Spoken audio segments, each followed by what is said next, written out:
তিমির কথার অর্থ হচ্ছে বাবা অন্ধকার, আর ঘোর কথার অর্থ হচ্ছে ঘন। বৈষ্ণব মহাজন বললেন, কলি ঘোর তিমিরও গোড়া আসিল জগজন ধর্ম কর্ম রহত।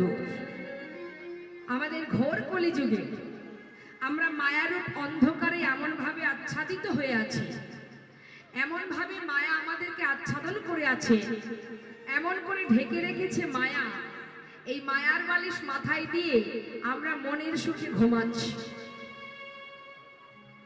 মহাজন বললেন, যুগে যুগে প্রভু এসেছেন কলিহত জীব, শুধু কলিহত জীব নয়, যুগে যুগে জীবকে উদ্ধার করাই প্রভুর কাজ।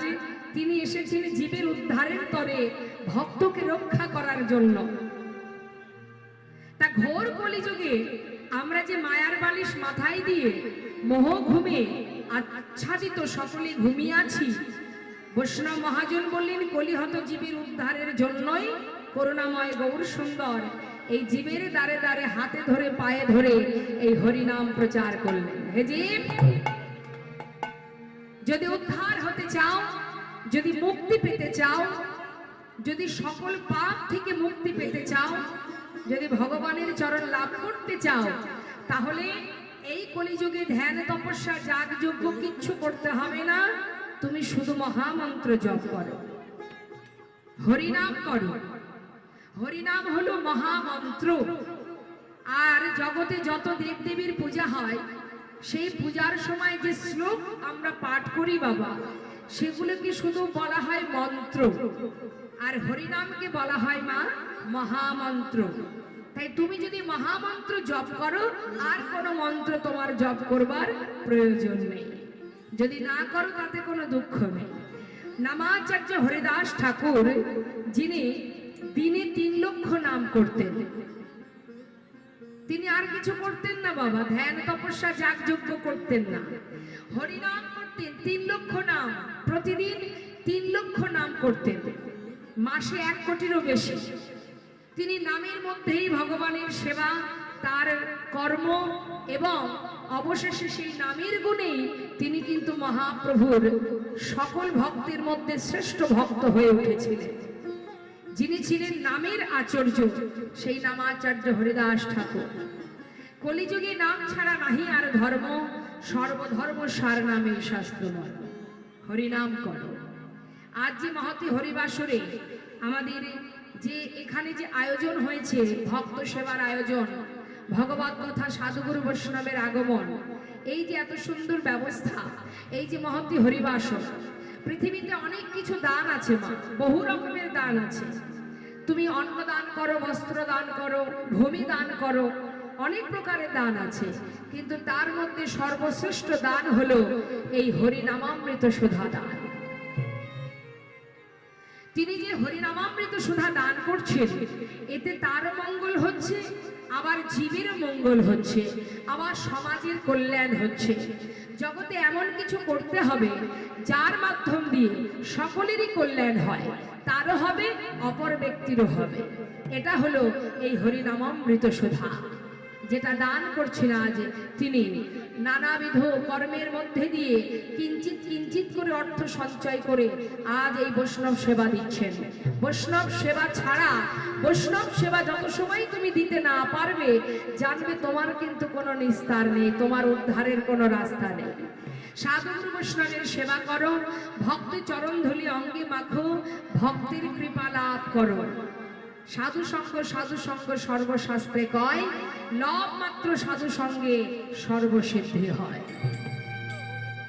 তাই যতই তুমি ভগবানের সেবা করো, যতই ভগবানের পূজা করো, ভক্ত সেবা মানে সাধু সেবা, বৈষ্ণব সেবা, এই যে অত্যন্ত খুবই বড় ধরনের সেবা মা।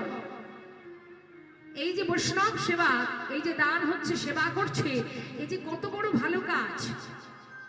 এই বৈষ্ণব সেবা, বৈষ্ণব সেবা দিতে হবে, বৈষ্ণবের চরণ ধুলি মাখতে হবে। কলিযুগে এটাই আমাদের কাজ। আর কি? হরিনাম করো, মহামন্ত্র জপ করো, আর কিছু নেই কলিযুগে। তুমি সাধন ভজন করবে, পারবে না, কলি তোমাকে সাধন ভজন করতে দেবে না। যাগযজ্ঞ করবে, করতে পারবে না, সে সময় কোথায়? আগেকার সময় যাগযজ্ঞ হতো বাবা, মাস কি মাস তার বন্দোবস্ত হতো, তার নানাবিধ চিন্তা ভাবনা, তার আয়োজন করা, অনেক সময় লাগতো। কিন্তু কলিযুগে মহাপ্রভু বললেন জীবের আয়ু মাত্র 100 বছর। 100 বছর পরমায়ুর মধ্যে আমরা 100 বছর হয়তো বাঁচবো না, সময় খুবই কম আমাদের। তাহলে এই অল্প সময়ের মধ্যে কি করে ভগবানের কৃপা লাভ করব? তাই তিনি সহজ পদ্ধতি দিলেন, হরিনাম করো। অপবিত্র পবিত্র বা সর্বাবস্থানগত বিবাহ যৎ সারি পুণ্ডরিকাক্ষ সবাজ্য অভ্যন্তর সূচি। তোমার এই দেহ সূচি থাকুক বা অসুচি থাকুক, পবিত্র থাকুক অপবিত্র থাকুক, তুমি যেখানে থাকো যে অবস্থায় থাকো তাতে কোনো দুঃখ নেই। যখনই সে হরিকে স্মরণ করবে তার ভিতর বাহির সবই পবিত্র হয়ে উঠবে। নিতাই গৌর হরি বল। তাহলে কলিযুগে হরিনাম করার জন্য আমাদের স্থান কাল পাত্রের প্রয়োজন নেই। তুমি হাতে কর্ম করো, মুখে হরিনাম করো, এতেই তোমার উদ্ধারের পথ। কলিহত জীবের হাতে ধরে পায়ে ধরে যিনি হরিনাম দিয়েছেন নামাচার্য হরিদাস ঠাকুর, যিনি নাম দিয়েছেন আমার করুণাময় গৌর সুন্দর নবদ্বীপ চন্দ্র, সেই নদিয়ার চাঁদ নিজে ধুলাই গড়াগড়ি নিয়ে হরিনাম দিয়েছেন। আর কি বলেছেন? আগত কলিযুগে এ অস্ত্র না ধরিব, প্রাণে কারো না মারিব, হরি নামে প্রেমে জীব করিব উদ্ধার। হরিনাম দিয়ে তিনি জীবকে উদ্ধার করছেন। নিতাই চাঁদ হরিনাম প্রচার করতে করতে যখন জগাই বাঁধার হাত থেকে আঘাত সহ্য করলেন, তথাপিও প্রভু বলে উঠলেন, মেরেছিস কলসির কানা, তাই বলে কি নাম দেব না? আহা, সন্তান তো ভুল করতেই পারে, কিন্তু মাতা পিতাকে সন্তানের সেই ভুলকে গ্রহণ করে না। সন্তানকে কখনো মাতা পিতা ফেলে দেন না। তাই প্রভু আমার হাতে ধরে পায়ে ধরে হরিনাম দিচ্ছে, আর নিতাই চাঁদকে বলছে, দাদা সবার ঘরে হরিনাম দাও। যে হরিনাম নেবে তাকেও দেবে, যে হরিনাম নেবে না তাকেও দেবে। তাতেও যদি সে গ্রহণ না করে তখন কি করবে জানো? তার হাতে ধরবে, তার পায়ে ধরবে, তথাপিও হরিনাম দেবে। যে না চাইবে এই হরিনাম নিতে,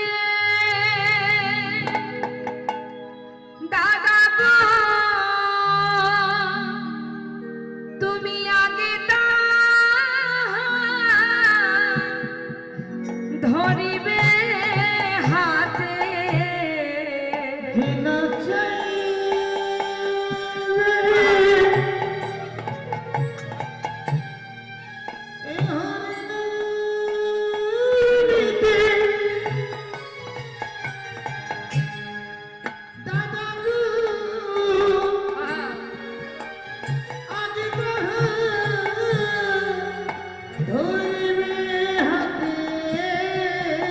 আবার পাছে তাহা আগে হাতে ধরবে, হরিনাম দেবে, তাতেও যদি হরিনাম না নেয় তারপরে কি করবে? দাদা পাছে তাহা ওই চরণে ধরে তুমি এই হরিনাম বিলাইবে। পাছে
কত সহজ উপায় পেয়েছি বাবা আমরা। সাধনা করে কোনো কিছু যদি কেউ পায় না, দেখবে তার প্রতি ভালোবাসা অনেক বেশি থাকে। কিন্তু সহজে যদি কিছু পাওয়া যায় তাহলে তার প্রতি বেশি কদর থাকে না। না চাইতে পেলে তার প্রতি ভালোবাসা থাকে থাকে না। কেমন জানেন বাবা, একটা মজার কথা মনে পড়ে গেল। এক বাচ্চার শরীর খারাপ, বাবা চিন্তায় পড়েছে বাচ্চাকে ডাক্তার দেখাতে হবে। ছোট ভাইকে বলেছে, ভাই তুই এক কাজ কর, একটা ভালো শিশু স্পেশালিস্ট নিয়ে আয়। বাচ্চার শরীর খারাপ, এখন ভাই খুঁজে খুঁজে একটা ডাক্তার বাড়িতে এনেছে, খুব ভালো ডাক্তার। ডাক্তারবাবু ওষুধ দিয়ে তাকে সুস্থ করার পর তখন তার বাবা জিজ্ঞাসা করছে, ডাক্তারবাবু আপনার ফিটা কত, ভিজিটটা কত? তখন ডাক্তার বললেন, আমাকে 100 টাকা দাও। যেই না বলেছে 100 টাকা, হরিও 100 টাকার ডাক্তারকে দেখে মেয়ের বাবা মানে সন্তানের বাবা চিন্তা করছে, আহা 100 টাকার ডাক্তার, এ আর কি এমন রোগ ভালো করবে? যদি 500 টাকা 1000 টাকা ভিজিট নিত তাহলে বোধহয় ডাক্তারটা ভালো হতো। এটা আমাদের ধারণা বাবা, যে ডাক্তার বেশি ভিজিট নেবে সেই ডাক্তারটাই ভালো ডাক্তার। কিন্তু 100 টাকার ডাক্তারও যে রোগ সারাতে পারে সেদিকে কিন্তু আমাদের বিশ্বাসটা নেই, তাই তো? ঠিক তদ্রূপ অন্যান্য যুগে ভগবানকে পাওয়ার জন্য ধ্যান তপস্যা যাগযজ্ঞ করতে হতো, অনেক কষ্ট করতে হতো, অনেক পরিশ্রম করতে হতো। আর কলিযুগে অতি সহজে পেয়েছি তো, যার জন্যে আমাদের তার প্রতি ভালোবাসাও নেই, ভক্তিও নেই, শ্রদ্ধাও নেই। লক্ষ্য করে দেখুন বাড়ির বাচ্চাদের, আপনাদের তো ঘরে সন্তান আছে, কোনো বাচ্চাকে যদি আপনি বলেন বাবা একটা হিন্দি গান করতো, দেখবেন সঙ্গে সঙ্গে গানটা গিয়ে দেবে। এখন আবার নিত্য নতুন ভাষায় সব গান বেরিয়েছে, কি সব গান, দেখবেন প্রত্যেকটা গানই বাচ্চারা করবে, পারে ওরা। কিন্তু যদি আপনি বলেন বাবা একটু মহামন্ত্রটা জপ কর দেখি, ঠিকঠাক বলতে পারবে না বাবা। 16 নাম 32 অক্ষর, বাচ্চাদের কথা বাদ দিলাম, অনেকে আছে বয়স্ক ব্যক্তি বুড়ো হয়ে গেছে, তারা এখনো ঠিক করে হরিনাম করতে পারে না। তাহলে আমাদের উপায় হবে কি বাবা? 84 লক্ষ জনই ভ্রমণ করে দুর্লভ মানব জনম, কত কষ্ট করে পেয়েছি, জানি না কত সময় থাকবো আমরা। চলে তো আমাদের প্রত্যেককে যেতে হবে, কিন্তু সেটা এখনো হতে পারে, একটু পরেও হতে পারে, কখন চলে যাব জানি না।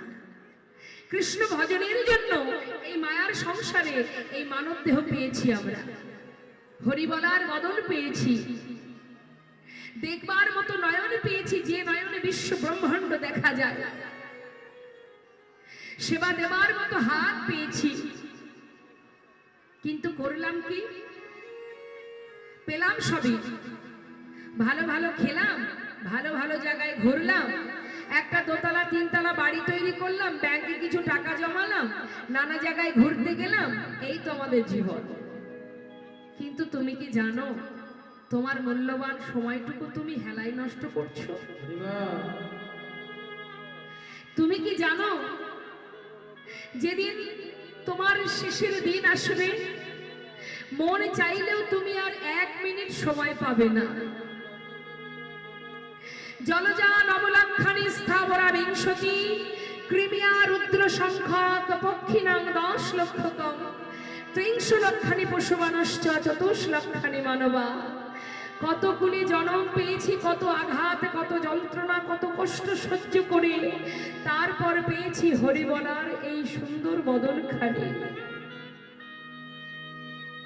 বনের পশু হয়েছি, পাখি হয়েছি, বৃক্ষ হয়েছি, কীট পতঙ্গ হয়েছি, আর দিনের পর দিন প্রভুর কাছে প্রার্থনা জানিয়েছি, হে দয়াময় কেন তুমি বৃক্ষকুলে জন্ম দিয়েছো, যে কুলে জন্ম পেলে তোমাকে দুহাত দিয়ে সেবা করা যায় না, যে কুলে জন্ম পেলে তোমাকে হরি বলে ডাকা যায় না, কেন তুমি পশুকুলে জন্ম দিলে, কেন কুকুর করলে, কেন বিড়াল করলে, বাঘ সিংহ করলে, কেন বনের পাখি করলে? যদি একটিবার আমাদের মানব জাতি করে পাঠাও, যদি মনুষ্য কুলে আমাদের জন্ম দাও, যদি বলবার মতো শক্তি দাও, যদি সেবা দেবার মতো আমাদের হাত দাও। তোমায় কথা দিচ্ছি প্রভু, মানব দেহ পেলে ভবে গিয়ে তোমার নাম ছাড়া আর কিছু করব না। বললাম বটে, সবই বললাম, কথা দিলাম, প্রতিজ্ঞা করে এলাম।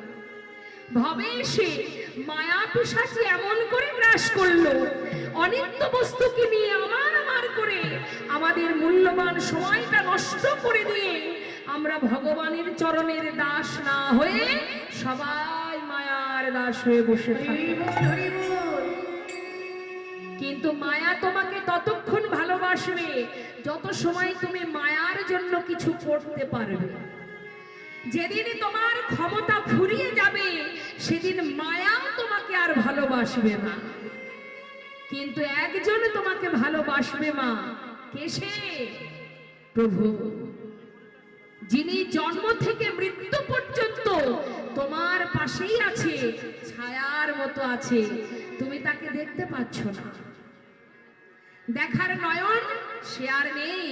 যে নয়নে তুমি তাকে দেখবে সেই নয়নের সামনে মায়ার পর্দা দেওয়া আছে, তাই দেখতে পাচ্ছ না। পরমাত্মা রূপী হৃদয় মন্দিরে তিনি বসে আছেন। হে জি, সময় গেলে আর পাবে না। লালন ফকিরের একটি গান মনে পড়ে যায়, একটু বলবো বাবা। যে লালন ফকির, যার ঠিকানা কোথায় আজও কেউ বলতে পারে না, তার নির্দিষ্ট ঠিকানাটা কোথায়। এই লালন ফকির তিনি জগতে জীবকে এমনও শিক্ষামূলক গান দিয়ে গেছেন, আমাদের মতো জীবকে শিক্ষা দিয়ে গেছেন, তথাপিও আমাদের চৈতন্য হচ্ছে না। তিনি বলেছিলেন, হে জি, সময় গেলে সাধন হবে না। অরে মনে রে আমার, সময় গেলে সাধন হবে না। ওরে মনে রে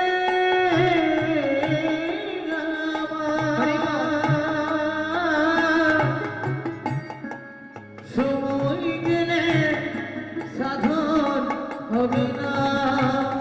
শোনো, দিন থাকিতে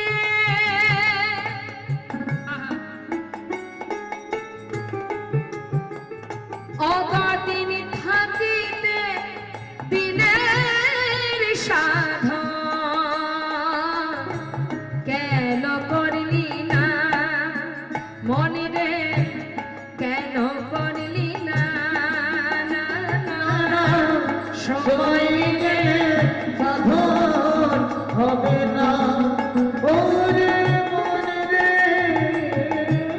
আমার, সময় গেলে সাধন হবে না। তুমি জানো না মন খালে বিলে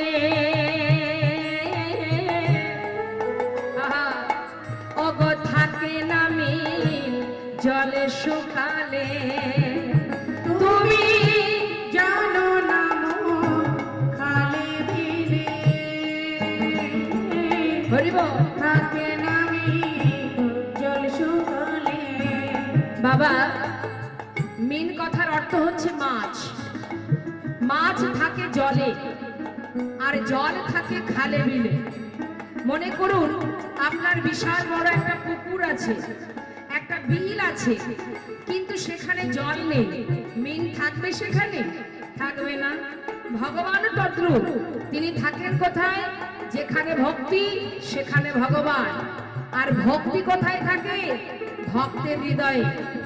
আপনার বিশাল বড় হৃদয় আছে, কিন্তু তার মধ্যে আছে শুধু হিংসা, ভক্তির লেশ নেই, সেখানে ভগবান থাকবে? হৃদয় থাকলেই হবে না, তার মধ্যে ভক্তি দরকার। তাই মহাজন লালন ফকির আমাদের মতো জীবকে বললেন, হে রে, ভক্তি সঞ্চয় করো। যত সময় হিংসাকে দূর না করবে তত সময় সেই আসনে ভক্তি বিরাজ করবে না। তুমি জানো না মন খালে বিলে থাকে নামিন জল শুকালে। আহা জানো না মোর খানে দিলে হরিব আর থাকে নবী জল শুকালে। কি হবে তাতে? দেখবেন অনেকে আছে বাবা, ওপরে সাধুর বেশ, ভিতরে হিংসায় পরিপূর্ণ। কি হবে? কোনো লাভ নেই। আবার জগতে এমনও কেউ আছে, হয়তো তার বাহিরে সাধুর বেশ নেই, কিন্তু ভিতরে আছে পবিত্র ভক্তি। তাই বৈষ্ণব মহাজন বললেন কি হবে? কি হবে তাতে বাধালি দিয়ে ওই মোহনা সুখী না মনিরে, মোহনা সুখী না না না সময় গেলে শান্তি। তাই গৌর হরি বল হরি বল। মনে মনে